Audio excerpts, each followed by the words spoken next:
at sa lubin dito sa putang inang gobyerno ng Parag. Palakpakan natin mula sa halay ng kabataan, si Park! Yan, magandang umaga sa ating mga maisog! Magandang umaga, Pilipino! Yan! Tayo po ngayon ay nagtipon-tipon dito. Lahat ng Pilipino ay biktima ng putang inang korupsyon na nangyayari ngayon sa ating bansa. Marapat lamang na bawat Pilipinong mamamayan ay tumindig at lumaban sa mga kongresista at namumuno sa atin na walang ginawa kung hindi magnakaw at magtaksil sa mamamayang Pilipino. Tayo ay harap-harapang binababoy nila Saldico, Martin Romualdez at nila Bongbong Marcos. Sila ang ulo at pulot-dulo ng nangyayaring korupsyon sa ating bansa. Martin Romualdez, Saldico, BBM, hindi sapat ang salitang resign. Dapat kayo mapanagot at maikulong.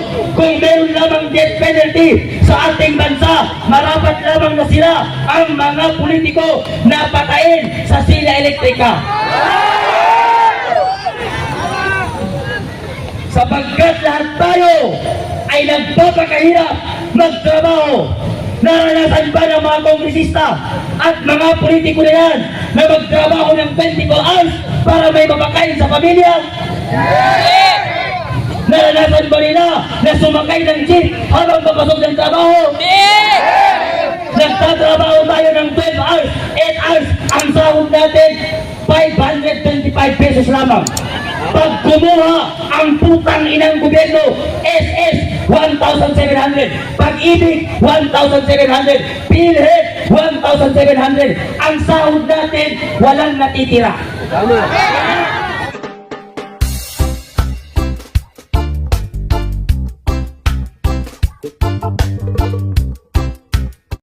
Palit ng bawat dugot pawis ng isang OFW. Bilyong-bilyong pera ang ninakaw, samantalang ang isang OFW, dugot pawis ang puhunan para makapagpadala ng pera dito sa pamilya nila. Libo-libo, milyon-milyon ang remittances ng bawat OFW. Ang hinihingi lang po namin, isang maayos na gobyerno. Naramdaman lang po namin yan sa panahon ni PRRD. Binigyang halaga ang mga OFW. Pero ngayon, binaboy ng mga Marcos. Kung hindi dahil kay Inday Sara sa panawagan niya na iboto si BBM, hindi kami boboto sa kanya.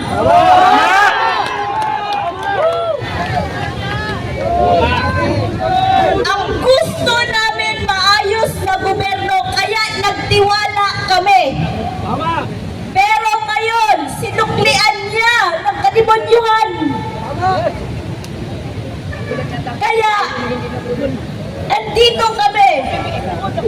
Isisigaw namin, Marcos resign! Marcos resign! Marcos resign! Maraming salamat po. Mas madam, meron pa po susunod pong magbibigay natin host.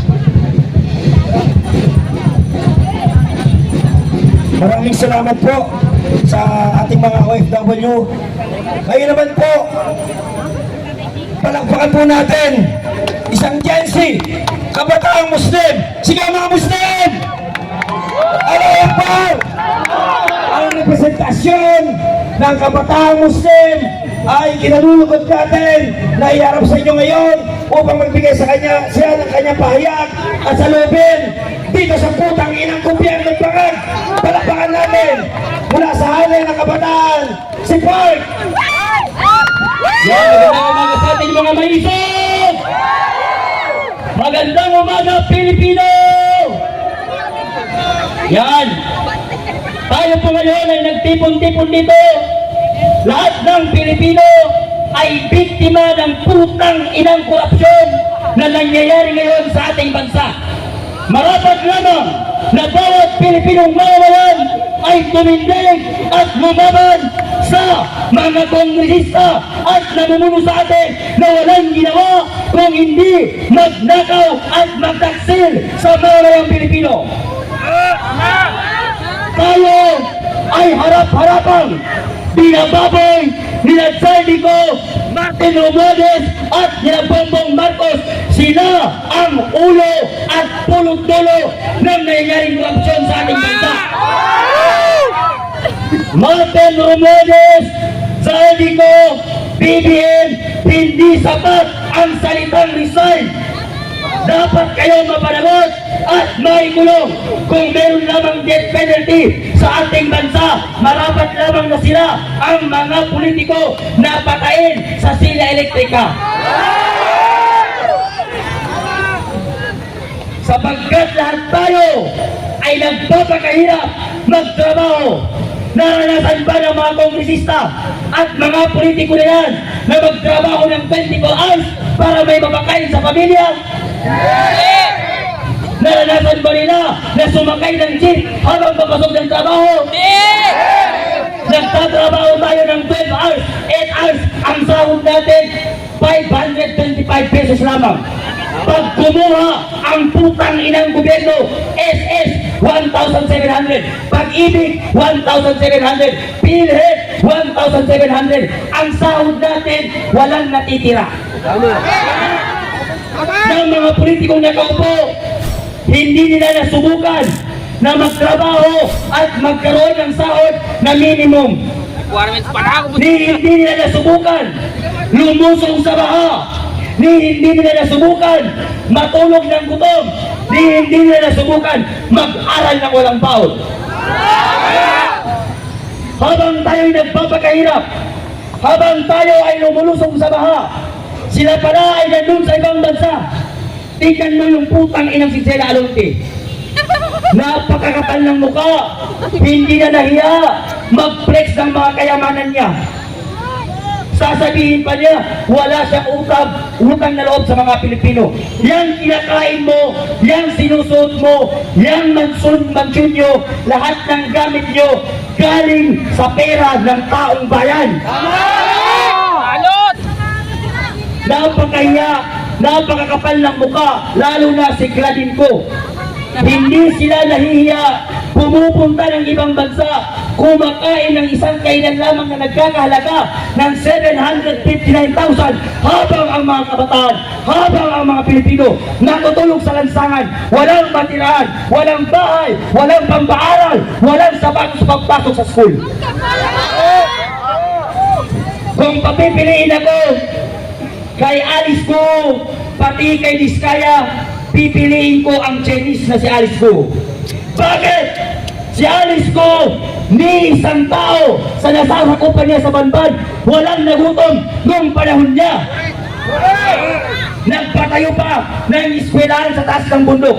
Tignan mo yung pamilya ni Diskaya. Habang tayo lumulusong sa baha, nagugutom, naghihirap, sila ay nagpapakasarap sa binabayad nating buwis. Napakakapal ng mukha ng mga politiko na namumuno sa atin. Kaya marapat lamang na sugurin natin ang Malacanang at pababain sa Quezon City. Hindi marapat na mayroon pang maupo ng Marcos sa susunod na henerasyon.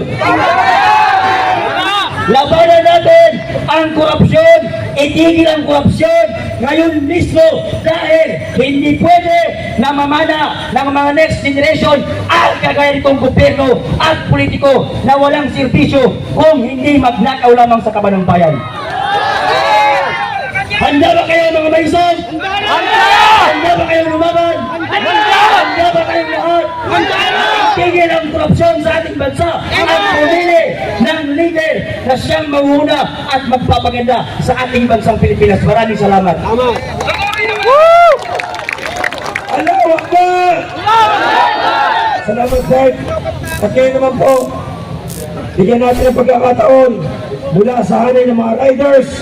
Palakpakan natin ang Duterte Riders Club founder, Mr. Onin! Maraming salamat sa iyo, Kuya Placido. Maraming salamat sa mga mamayang Pilipino na nagmamahal sa bayan. Magandang hapon po sa ating lahat. At tayo po'y nananawagan sa ating gobyerno, lalong-lalo na sa ating Presidenteng Marcos. Hindi na po tayo magpapaligoy-ligoy pa dahil sobrang haba na po ang ginagawa nilang atraso sa ating pamilya, sa ating kamag-anak at sa ating bayan. Hindi na po natin isa-isain yung mga pinaggagawa nila, mga kalokohan at kabarsugan dito sa ating gobyerno. Panahon na po, mga kababayan, na manawagan po tayo sa ating mga kamag-anak, kapitbahay, kaibigan, upang magkaisa po tayo dito sa liwasan, kasama ang mga maisog, upang mamaya lulusumin natin ang Malacanang! Habang ang mamamayan natin ay naghihirap, habang ang mga jeepney natin ay kumakayod araw-araw, habang ang mga riders natin, ulan, init, kahit anong panahon, sumasabak upang maghanap buhay at pagbigay ng kontribusyon at pagbayad ng tax sa ating gobyerno. Ngunit sa lahat ng mga ginagawa nating pagsunod sa gobyerno, ano ang ginagawa ng ating gobyerno? Pagnanakaw lamang sa kapan ng bayan. Sila lamang ang namumuhay sa kasarapan habang ating mamamayang Pilipino, tayo ay nagdudusa, walang benepisyo, kulang ang binibigay sa atin. Kaya mga kababayan, tama na, sobra na, dapat na nating palitan ang gobyernong ito. Pabayag ba kayo na mamaya pagkatapos nito, lususobin natin ang Mindala? Papayag ba tayo na kahit sinong haharang sa atin, gigibahin natin? Hindi na po tayo papayag, mga kababayan. Pagod na po tayo sa rally. Pagod na po tayo dito sa ganitong sitwasyon. 2 araw kami sa batasan. Kung hindi pa namin pinaghaharang yung mga pumapasok nila, mga naka-blinker na bulletproof na convoy, hindi pa papapasok ang palos-los. Muntik na namin sunugin ng Kongreso na wala kang yung aming gasolina. Puntakin na mo, BBM! Ngayon, may dala akong gasolina!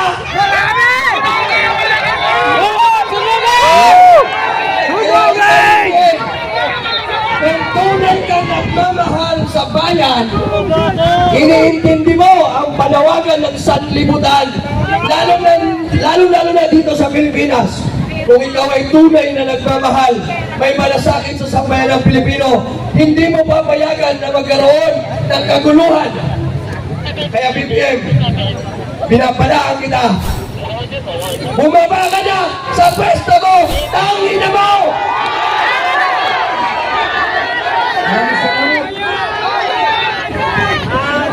Maraming salamat po, Onin. Nais din natin pasalamatan ang iba't ibang